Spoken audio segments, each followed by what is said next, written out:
रोमा अपने बेटे विराज और बहू गोपी के साथ रहती है। जहाँ एक तरफ रोमा एकदम स्लिम और फिट होती है, वही दूसरी तरफ उसकी बहू एकदम गोल मटोल और मोटी होती है। जब रोमा ने विराज और गोपी की शादी कराई थी, तब गोपी पतली थी, लेकिन धीरे धीरे शादी के बाद वो मोटी होती गई। अरे ओ मुटकी कलमुई, भैंस कही की, हर 15 मिनट पे दिन रात कुछ ना कुछ ठूसती ही रहती है। खा खा के फट जाएगी एक दिन। माँ जी, आप तो चुप ही रहिए और मुझे मेरा खाना खाने दीजिए। पहले ही आप कुछ कम पापी नहीं हो और मुझे खाने से रोककर अपने पापों का घड़ा और मत भरिए। अरे नालायक निगोड़ी, तेरे कारण एक महीने का राशन एक हफ्ते में ही खत्म हो जाता है। तेरा नाम गोपी नहीं, गोल गोपी होना चाहिए था। मोटी सांड। अगर मैं मोटी सांड तो आप सुकट बोम्बिल, हड्डी का ढांचा। अरे जा जा कद्दू कही की, तेरे से 100 गुना ज्यादा फिट हूं मैं। रोज जिम एक्सरसाइज करती हूँ और साथ ही डाइट भी करती हूँ। दिन रात मोटी भैंस की तरह कुछ भी नहीं चरती मैं। गोपी और रोमा दोनों के बीच दिन रात कोल्ड वॉर ही चलता रहता। समय के साथ गोपी और भी मोटी हो जाती है। उसे देखकर मोहल्ले वाले रोमा को कहते हैं अरे वो देखो रोमा, तुम्हारी गेंडी जा रही है। पहले तो एकदम हिरन थी, लेकिन कब हिरन से हाथी बन गई कुछ समझा ही नहीं। मेरी बहू तो एकदम हूर की परी है, स्लिम और सेक्सी। बड़ी अफसोस की बात है, सास इतनी पतली और बहू हिप्पोपोटामस जैसी मोटी। रोमा को अपने बहू के कारण बहुत शर्मिंदगी महसूस होती है। एक रोज जब विराज घर में नई चेयर लाता है, तभी गोपी उस पर बैठती है और तभी वो चेयर धड़ाम से टूट जाती है।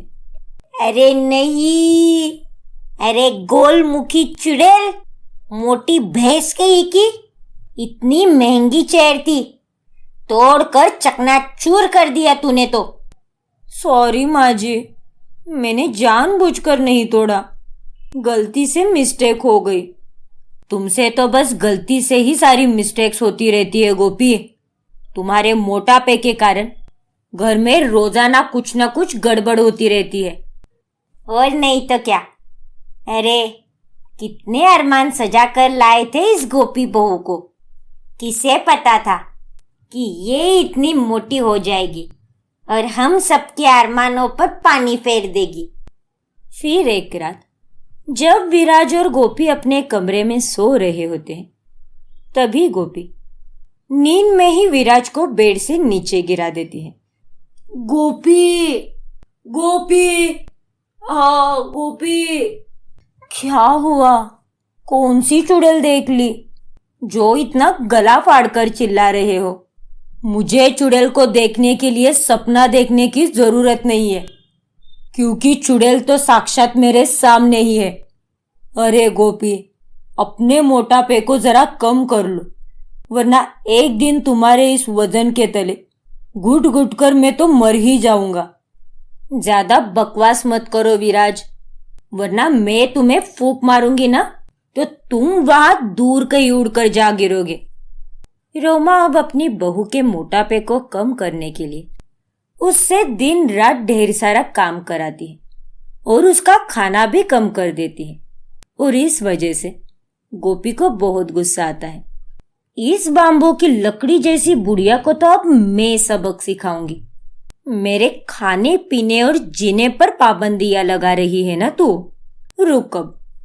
फिर गोपी चुपके से रोमा के ट्रेडमिल पर केले का छिलका फेंक देती है और जब रोमा उस छिलके को बिना देखे ट्रेडमिल पर एक्सरसाइज करती है, तभी वो वहां से उड़कर सीधे घर के कोने में जा गिरती है। आई, उई माँ, मर गई रे, अरे भगवान। गोपी चुपके से ये सब देखकर बहुत खुश होती है। सूझ गया मेरा बम पूरी तरह। अब मेरे बम पे बाम लगाना होगा। आए। इतना ही नहीं, गोपी अब अपने सास के डाइट फूड में ऑयल, शुगर और फैट के मटेरियल्स में मिलावट करने लगती है। और जब अब रोमा वही खाना खाती है, तब एक हफ्ते में ही उसके पतले शरीर में बदलाव नजर आने लगता है और वो चुपके से गोपी को डाइट फूड में मिलावट करते हुए रेड हैंड पकड़ लेती है। तुझा नाना चिट्टांग, तेरी इतनी मजाल, मोटका डायन चंद्रमुखी। अरे नहीं, फूट गया रे मेरा भांडा। फिर रोमा गोपी बहू की बहुत पिटाई करती है। उल्टा कुलक्षणी वड़ा पाव कही की। नहीं माँ जी, मुझे मत मारिए माँ जी। मुझसे बदला लेने के लिए तू मेरे डाइट के खाने में मिलावट करके मुझे भी अपनी तरह पेटूराम बनाना चाहती है क्या? लेकिन तू ये नहीं जानती कि तेरी ये पतली और हॉट सास किस खेत की मूली है। खुद तो तरबूज जैसी जाड़ी हो चुकी है। ऐसे ही कुछ दिन बीतते। एक दिन जब रोमा बाजार से घर के रास्ते लौट रही होती है कि तभी अचानक से वहां तेज आंधी आती है और एक पेड़ सीधे रोमा पर गिर जाता है, जिस कारण रोमा की जान निकलने लगती है। बचाओ, कोई है, बचाओ मुझे, मैं यहाँ फंस गई हूँ पेड़ के नीचे, कोई है। तभी अचानक से गोपी को अपनी सास की आवाज सुनाई देती है और वो उसको बचाने के लिए वहां तुरंत पहुंच जाती है। ओ तेरी माँ जी, ये आप इस पेड़ के नीचे कैसे दब गई? वो सब छोड़ बहू, और तू पहले मुझे यहाँ से बाहर निकाल। तू तो सुमो रेसलर जैसी मोटी है ना।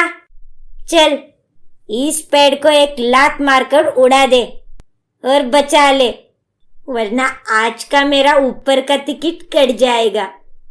नहीं नहीं माँ जी, why fear when Gopi is here. मैं अभी आपकी बैंड बजाती हूँ, मेरा मतलब जान बचाती हूँ। फिर गोपी एक बार में उस पेड़ को लात मारकर दूर फेंक देती है और रोमा खड़ी होकर अपनी बहू का शुक्रिया अदा करती है। थैंक यू बहू, आज अगर तू नहीं होती तो अब तक मेरा स्वर्गवास तो हो चुका होता। मैं हमेशा से ही तुझे तेरे मोटापे के कारण कुछ ना कुछ बोलती रही, ताने कसती रही, लेकिन आज तूने ही मेरी जान बचाई। Thank you Gopi. You are welcome माँ जी। तभी गोपी का पैर पत्थर से फिसल जाता है और वो सीधे अपनी सास रोमा पर गिर जाती है और रोमा की हड्डी पसली एक हो जाती है। नहीं, मर गई रे मैं तो। तू तो पेड़ से भी ज्यादा वजनदार है गोपी। तू नहीं सुधरेगी, तू कभी नहीं सुधरेगी। देखो, आप भले ही मेरी जेठानी हो, लेकिन भूलो मत कि आप मेरी बहन भी हो। कितना रोब झाड़ती हो आप। हाँ तो तेरी बड़ी बहन हूँ, यहाँ तो तेरी जेठानी भी हो, इसीलिए मैं कहती हूँ तू वैसे करती जा। अगर नहीं किया तो तुझे इस घर से कैसे निकलवाना है ये मुझे अच्छे से पता है। 2 मिनट भी नहीं लगेंगे मुझे। इसी तरह दोनों बहनों में हमेशा बहस होती रहती थी। फिर दोनों अपने कमरे में चली जाती है और कुछ देर में उसकी सास उन्हें आवाज़ लगाती है। टीना, मीना, कहाँ हो तुम? तभी वो दोनों बाहर आती है। अरे, ये खाने के टेबल पे अभी तक नाश्ता क्यों नहीं लगाया?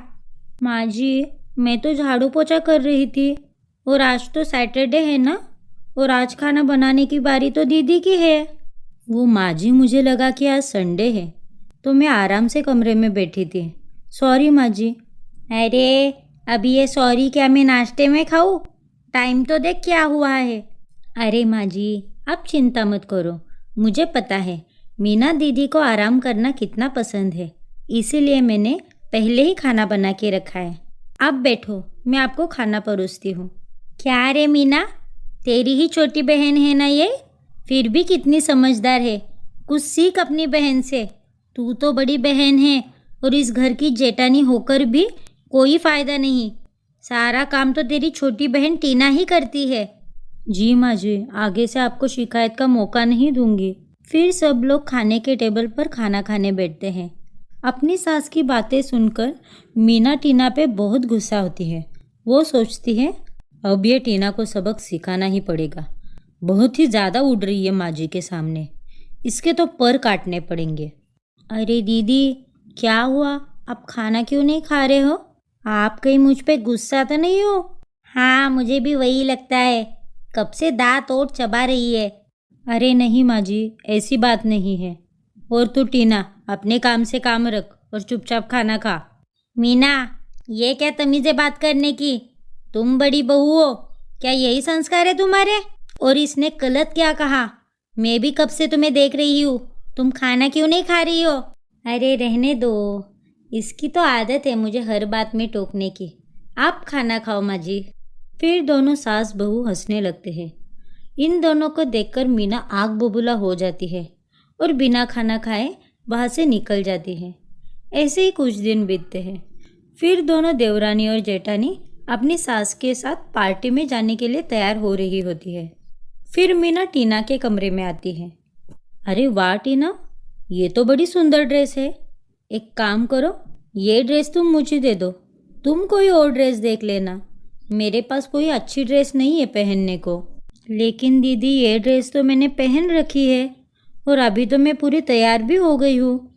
और ये ड्रेस मुझे इन्होंने बर्थडे पे गिफ्ट की है, मैं इसे नहीं निकालने वाली। आप कोई दूसरी ड्रेस देख लो। अरे नहीं नहीं, मुझे तो यही ड्रेस चाहिए। दूसरी ड्रेस होती तो मैं तेरे पास क्यों आती? और भूल मत, मैं तेरी जेठानी हूँ, तुझे मेरी हर बात सुननी पड़ेगी। आप तो बस उम्र में बड़ी हो दीदी, लेकिन हरकतें तो सारी बच्चों जैसी ही है। आप चाहे कुछ भी कहो, मैं ये ड्रेस नहीं निकालने वाली। फिर दोनों बहनों में बहस होने लगती है। उन दोनों की बातें सुनकर उनकी सास वहाँ आती है। अरे क्या कर रही हो तुम दोनों? तुम दोनों की आवाज़ बाहर तक आ रही है। छोटे बच्चों के जैसे झगड़ा कर रहे हो तुम दोनों। माँ जी, ये टीना से पूछो, यही कब से बहस कर रही है मेरे साथ। नहीं माँ जी, आपकी कसम, मैंने कुछ नहीं कहा इसे। ये दीदी ही है जो मुझसे झगड़ा कर रही है। ये तो मुझसे मेरी पहनी हुई ड्रेस मांग रही है और मुझ पर जेठानी होने का रोब झाड़ रही है। अब इसके पास कितनी सारी ड्रेस पड़ी है। उसे तो मैंने ये भी कहा कि मेरी कोई और ड्रेस देख ले, लेकिन इसको तो मेरी पहनी हुई ड्रेस ही चाहिए। ये क्या बचपना है मीना? बड़ी होकर भी तुम्हें इतनी समझ नहीं है क्या? तुम्हारे पास तो कितनी अच्छी अच्छी ड्रेस है। जाओ जल्दी तैयार होकर आओ। पहले ही तुम दोनों के चक्कर में बहुत लेट हुआ है हमें, अब और देर मत करना। देखो ना माँ जी, मैं भी कब से इसे यही समझा रही हूँ, लेकिन ये तो मानने को तैयार ही नहीं है। और कोई इल्ज़ाम हो तो वो भी लगा दे। जब तेरा कलेजा ठंडा हो जाएगा तब बता देना। तो फिर शुरू हो गई? जल्दी जाकर तैयार होकर आ। और हाँ, पार्टी में मुझे कोई बदतमीजी नहीं चाहिए। तुम दोनों मेरे नाक मत कटवाने रिश्तेदारों के सामने। फिर वो तीनों मिलकर पार्टी में जाते हैं। समय के साथ साथ उन दोनों बहनों में बहस भी बढ़ने लगी थी। अरे टीना, मुझे कल मेरे भाई के घर जाना है। तू मेरे सारे कपड़े धो के इस्त्री करके रखना। और मीना, तू कल सुबह जल्दी उठकर मेरे लिए खाना बना देना। फिर वो दोनों अपने अपने काम में लग जाती हैं। टीना अपनी सास की सारे कपड़े धो देती है, फिर वो उन्हें इस्त्री करने लगती है। सब काम होने के बाद वो अपने कमरे में जाकर आराम करती है। उसको आराम करता देख मीना लॉन्ड्री के रूम में आती है और वो सारे कपड़े ज़मीन पर फेंक देती है। इस वजह से कपड़े गंदे होते हैं। अब मज़ा आएगा। मेरी प्यारी बहन की मेहनत तो मिट्टी में मिल गई। बड़ी आई माँ जी के सामने आदर्श बहू बनने वाली। अब तू माँ जी की गाली सुनने के लिए तैयार हो जा। इतना कहकर मीना अपने कमरे में आ जाती है। फिर शाम को वो सबके लिए चाय और नाश्ता बनाती है। ये पकोड़े तो बड़े अच्छे बने हैं बेटा। और कल के खाने की तैयारी हुई कि नहीं? और टीना, तूने मेरे सारे कपड़े इस्त्री करके रख दिए हैं ना? वो सब मुझे मेरे कमरे में ला के रख देना। मुझे अभी बैग भी पैक करनी है। हाँ माँ जी, सब हो गया है। मैंने कपड़े धोकर इस्त्री करके रख दिए हैं। आप रुको, मैं अभी लेकर आती हूँ। फिर टीना लॉन्ड्री के रूम में जाती है तो देखती है सारे कपड़े बिखरे पड़े थे और गंदे भी हो गए थे। देखते ही वो समझ जाती है कि ये सब उसकी बड़ी बहन मीना का काम है। तभी वहाँ पर उसकी सास आती है। वो कपड़े देखकर बहुत गुस्सा होती है। अरे बहू टीना, एक काम दिया था तुझे मैंने, वो भी ठीक से नहीं कर पाई तू। तुझे कपड़े धोने को दिए थे या गंदे करने को? अब कल मैं क्या लेकर जाऊंगी? लेकिन माँ जी, ये मैंने नहीं किया। मैंने तो सारे कपड़े धोकर इस्त्री करके रखे थे। तूने नहीं किया तो किसने किया? मुझे कुछ नहीं सुनना। अभी सारे कपड़े धो के इस्त्री करके रख दे। अपनी सास की बातें सुनकर टीना वहाँ से बिना कुछ कहे चली जाती है और दोबारा वो सारे गंदे कपड़ों को रगड़ रगड़ के धोती है। बेचारी टीना ठंडे पानी में कपड़ों को धोती रहती है। फिर वो सुखा के उन्हें इस्त्री कर देती है और अपने रूम में जाके आराम करती है। पूरी रात ठंडे पानी में काम करने की वजह से टीना को काफ़ी तेज़ बुखार आया था। अपनी बहन की बिगड़ती हालत देखकर मीना को बहुत दुख होता है। उसे अपनी गलती का पछतावा होता है। माँ जी, मुझे माफ़ कर दीजिए। टीना की ये हालत मेरी वजह से है। मैंने ही कल सारे कपड़े गंदे किए थे। अगर मैं ऐसा नहीं करती तो टीना को इतना काम नहीं लगता। मुझे माफ़ कर दो टीना। तू मेरी छोटी बहन होकर भी कितनी समझदार है और एक मैं हूँ, तेरा हर काम डबल कर देती हूँ। आई एम रियली सॉरी टीना। कोई बात नहीं दीदी, मैंने आपको माफ़ कर दिया। मैं आपसे भले ही छोटी हूँ, लेकिन मेरा दिल बहुत बड़ा है। उस दिन के बाद वो दोनों बहनें प्यार से रहने लगती हैं।